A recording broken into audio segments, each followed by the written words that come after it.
মুর্শিদাবাদের ধুলিয়ানে বড়সড় রাজনৈতিক পালাবদল। তৃণমূল কংগ্রেস ছেড়ে জাতীয় কংগ্রেসে যোগ দিলেন ধুলিয়ান পুরসভার চেয়ারম্যান ইনজামুল ইসলাম রাজা এবং ভাইস চেয়ারম্যান খায়রুল ইসলাম আপু। রবিবার ধুলিয়ানের কাঞ্চনতলা গঙ্গা ঘাটে বর্ষিয়ান কংগ্রেস নেতা অধীর রঞ্জন চৌধুরীর হাত থেকে কংগ্রেসের পতাকা তুলে নিয়ে তারা আনুষ্ঠানিকভাবে কংগ্রেসে যোগ দেন। ধুলিয়ানের রাজনীতিতে নতুন সমীকরণের ইঙ্গিত। একসঙ্গে তৃণমূল ছেড়ে কংগ্রেসে যোগ দিলেন একাধিক গুরুত্বপূর্ণ নেতা ও জনপ্রতিনিধি। কাঞ্চনতলা গঙ্গা ঘাটে আয়োজিত যোগদান কর্মসূচিতে উপস্থিত ছিলেন প্রদেশ কংগ্রেসের প্রাক্তন সভাপতি তথা বর্ষিয়ান নেতা অধীর রঞ্জন চৌধুরী। তার হাত থেকেই কংগ্রেসের পতাকা তুলে নেন ধুলিয়ান পুরসভার চেয়ারম্যান ইনজামুল ইসলাম রাজা এবং ভাইস চেয়ারম্যান খায়রুল ইসলাম আপু। শুধু পুরসভার শীর্ষ দুই পদাধিকারী নন, এই দিন কংগ্রেসে যোগ দেন মুর্শিদাবাদ জেলা পরিষদের প্রাক্তন সহ সভাধিপতি তথা তৃণমূল নেতা ওবায়দুর রহমান, 15 নম্বর ওয়ার্ডের কাউন্সিলর শরীফ শেখ, প্রাক্তন চেয়ারম্যান তথা 13 নম্বর ওয়ার্ডের কাউন্সিলর প্রতিনিধি মনসুর আলী এবং 20 নম্বর ওয়ার্ডের কাউন্সিলর সুমেরা খাতুনের প্রতিনিধি ইউসুফ হোসেন। এছাড়াও তৃণমূল নেতা সঞ্জয় জৈন, মনিরুল ইসলাম, আনিকুল ইসলাম সহ একাধিক নেতা এবং ব্লকের বিভিন্ন প্রান্ত থেকে বহু কর্মী সমর্থক এই দিন কংগ্রেসে যোগ দেন। তবে শুধু দলবদল নয়, এদিন এসআইআরের ফলে বাতিল হওয়া ভোটারদের দ্রুত ভোটার তালিকায় নাম তোলার দাবিতেও সরব হয় কংগ্রেস নেতৃত্ব। সব মিলিয়ে ধুলিয়ানে এই মুহূর্তে রাজনৈতিক পালাবদলের কেন্দ্রে কংগ্রেস। আগামী দিনে এই যোগদানের প্রভাব ভোটের রাজনীতিতে কতটা পড়ে সেটাই এখন দেখার।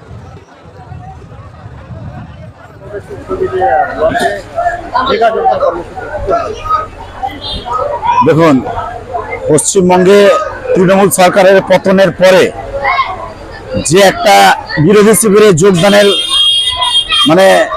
শুরু হয়েছে, জোশ শুরু হয়েছে, তারই অনুরূপ আমাদের শামশেরগঞ্জ ব্লকে আমাদের শামশেরগঞ্জের লড়াকু নেতা নাজমে আলমের নেতৃত্বে আজকে আমাদের শামশেরগঞ্জের ব্লক কমিটির নেতৃত্বে আজকে মেগা যোগদান সভা হলো। এই সভায় উপস্থিত আমাদের জননেতা অধীর রঞ্জন চৌধুরী ছিলেন। আজকের এই প্রোগ্রাম, এখন আপনারা যদি কথা বলতে যান তাহলে যারা অ্যাকচুয়ালি চুরি চামারি দুর্নীতিতে জড়িত তারা আজকে ভালো তৃণমূল সাজতে গেছে, কিন্তু এদের দ্বারাও যে ভুলগুলো হয়েছিল বা ভুল তাদের দ্বারাও যদি হয়ে থাকে তারা নিজের ওয়ার্ডে সংশোধন করে নিট অ্যান্ড ক্লিন ভাবে জাতীয় কংগ্রেসে মানুষের কাজ করার জন্য তারা জাতীয় কংগ্রেসে এসছে। তারা চুরি চামারি করার জন্য জাতীয় কংগ্রেসে আসেনি। কেন? জাতীয় কংগ্রেসের আইডিওলজি হচ্ছে নিট অ্যান্ড ক্লিন থাকতে হবে, স্বচ্ছ ভাবমূর্তিতে বিশ্বাসী জাতীয় কংগ্রেস। তাই তারা স্বচ্ছভাবে জাতীয় কংগ্রেসে এসছে, জাতীয় কংগ্রেস তাদেরকে সাদরে গ্রহণ করেছে। আমাদের এখানে ভালো তৃণমূল তথা বিজেপির যে বি টিম ঋতব্রত তৃণমূল থেকে আমাদের এখানে কেউ আসেনি। যারা এসছে তারা সকলেই বিগত দিনে তৃণমূল ছিলেন, মমতাপন্থী তৃণমূল ছিলেন। তারা মানুষের কাজ সেখানে করেছেন। এখন সরকার পতনের পরে দেখছেন যে কংগ্রেস ছাড়া অস্তিত্ব নেই।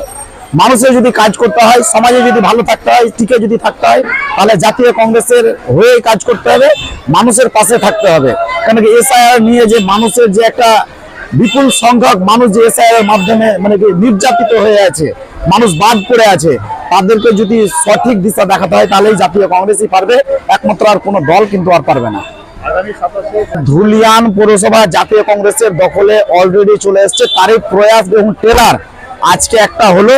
আগামী দিনে আপনারা দেখবেন যে ধুলিয়ান পৌরসভা কিভাবে জাতীয় কংগ্রেসের দখলে আসছে, তার পুনরূপ বিস্তারিত সেটা আপনারা আগামী দিনে আস্তে আস্তে দেখতে পাবেন। আজকে তার টেলার যে ধুলিয়ান পৌরসভা সংখ্যাগরিষ্ঠ নিয়ে আমরা জাতীয় কংগ্রেস ধুলিয়ান পৌরসভা দখল করছি। আজকে যোগদান সভায় আমাদের নেতা জননেতা শ্রী অধীর রঞ্জন চৌধুরী ছিলেন, ব্লক কমিটির সভাপতি নাসিরউদ্দিন ছিলেন, আমাদের জেলা কংগ্রেসের সাধারণ সম্পাদক অমিত তিওয়ারি সাহেব ছিলেন, আমাদের সাংসদ ইসা খান চৌধুরী ছিলেন, আমাদের নাজমে আলম ছিলেন যিনি শামশেরগঞ্জের উজ্জ্বল নক্ষত্র, তিনিও ছিলেন। এই প্রোগ্রামে যারা যোগদান করলেন তৃণমূল থেকে তারাও সকলেই ছিলেন আজকে যোগদান সভায়। আমি এমডি সাকিরউদ্দিন শেখ, সভাপতি শামশেরগঞ্জ ব্লক যুব কংগ্রেস কমিটি। জগৎ পরিবর্তনশীল, তারা মাথা নিচু করে তাদের ভুল স্বীকার করে তারা কংগ্রেস দলে এসে নিজেদেরকে পরিশুদ্ধ করতে চাইছে। তারা কংগ্রেস দলে নিজেদেরকে পরিশুদ্ধ করতে চাইছে, নিজেদের অন্যায়কে স্বীকার করছে, নিজেদের ভুল পথ থেকে তারা বেরিয়ে আসতে চাইছে। তাই একজন মানুষ হিসাবে, পার্টির একজন কর্মী হিসাবে আমাদের দায়িত্ব, কে যদি অন্যায় থেকে ভুল বুঝতে পেরে ফিরে এসে ন্যায়ের পথে সততার পথে চলতে চাই তাকে সুযোগ দেওয়া উচিত বলে মনে করি। আমরা তাই দিয়েছি। শয়ে শয়ে দেখছো তো ভাই, ডিলেটেড ভোটাররা কি আপনাদের উপর আস্থা রাখবে? ডিলিটেড ভোটার আস্থা তো লাগছে, আর কি আছে?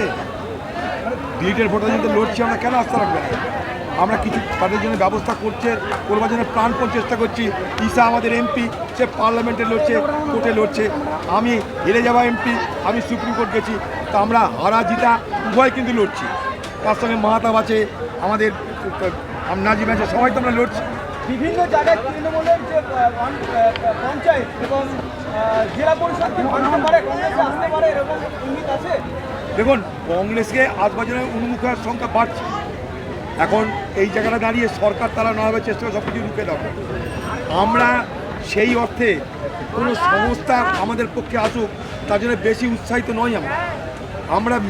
আমরা মূলত উৎসাহী হচ্ছে অন্য দলের কর্মীরা আমাদের সঙ্গে চলে আসুক। রাজ্যে বিজেপি কোনো মিউনিসিপ্যালিটি, কোনো পঞ্চায়েতের চেয়ারম্যান কি প্রধান কি, এগুলো নিয়ে আমাদের অতটা মাথা ব্যথা নাই। আমাদের মাথা ব্যথা বা আমাদের উৎসাহ বলতে পারেন যে তৃণমূলের দলের যারা কর্মী তারা আমাদের সঙ্গে চলে আসে। এই মুর্শিদাবাদ জেলায় কংগ্রেসকে শক্তিশালী করার দরকার, তারা বুঝুক, তারা আসুক। রাজ্যে 4 মাস হলো বিজেপি আসা, তার মধ্যে